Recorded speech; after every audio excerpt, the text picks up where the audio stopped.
તો સંભવિત વાવાઝોડાના પ્રકોપથી બચવાના સંકેત સાયક્લોન બને તેવી શક્યતા નહિવત કહ્યું પરેશ ગોસ્વામીએ।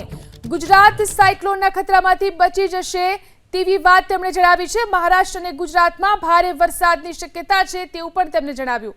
ભારે ગાજવીજ સાથે વરસાદ પડવાનું પરેશ ગોસ્વામીનું અનુમાન છે। આ સિસ્ટમ છે એ આજે મોડી રાતથી એમાં મૂવમેન્ટ થવાનું ચાલુ થયું છે અને અત્યારે એની મૂવમેન્ટ છે એ ઉત્તર પૂર્વ દિશા તરફ છે, એટલે કે પશ્ચિમ દિશા તરફ મૂવમેન્ટ નથી। એટલે સાયક્લોનના ખતરામાંથી ક્યાંય ને ક્યાંય હવે આપણે બચી જશું। જો કે હવે આ સિસ્ટમ છે એ સતત ઉત્તર પૂર્વ દિશા ઉપર મૂવમેન્ટ કરવાની છે, જેથી કરીને આપણે હવે સાયક્લોન બને તેવી સંભાવનાઓ ખૂબ નહીવત છે। એટલે સાયક્લોનના ખતરામાંથી ચોક્કસથી આપણે બચી જશું, પણ આ સિસ્ટમ છે એ વધુને વધુ હજી મજબૂત થાય તેવી શક્યતાઓ છે। લગભગ આવતીકાલે 24 મેના રોજ આ સિસ્ટમ છે એ લો પ્રેશરમાંથી મજબૂત થઈને ડિપ્રેશનમાં ફેરવાય તેવી શક્યતાઓ છે।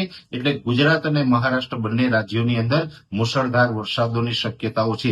ખાસ કરીને મહારાષ્ટ્રના અનેક ભાગોની અંદર ધોધમાર વરસાદ પડી શકે છે, જેમાં મુંબઈની અંદર અતિ ભારે વરસાદોની પણ સંભાવનાઓ છે અને આપણા ગુજરાતના દક્ષિણ ગુજરાતના તમામ જિલ્લાઓ છે એની અંદર પણ સામાન્ય કરતા વધારે વરસાદ અને અમુક સેક્ટરોની અંદર ભારેથી અતિ ભારે વરસાદ પણ નોંધાય તેવી શક્યતાઓ છે। એ સાથે સૌરાષ્ટ્રના દરિયાઈ કાંઠાના જિલ્લા અને મધ્ય ગુજરાતના જે ખંભાત લાગુ આસપાસ તમામ વિસ્તારો છે, જેમાં આણંદ, નડિયાદ, ખેડા જેવા વિસ્તારમાં પણ હળવાથી મધ્યમ વરસાદો છે એ પડી શકે છે અને ખાસ કરીને સૌરાષ્ટ્રના બોટાદ, ભાવનગર, અમરેલી, ગીર સોમનાથ, જુનાગઢ અને રાજકોટ જેવા વિસ્તારોની અંદર વરસાદની શક્યતાઓ છે।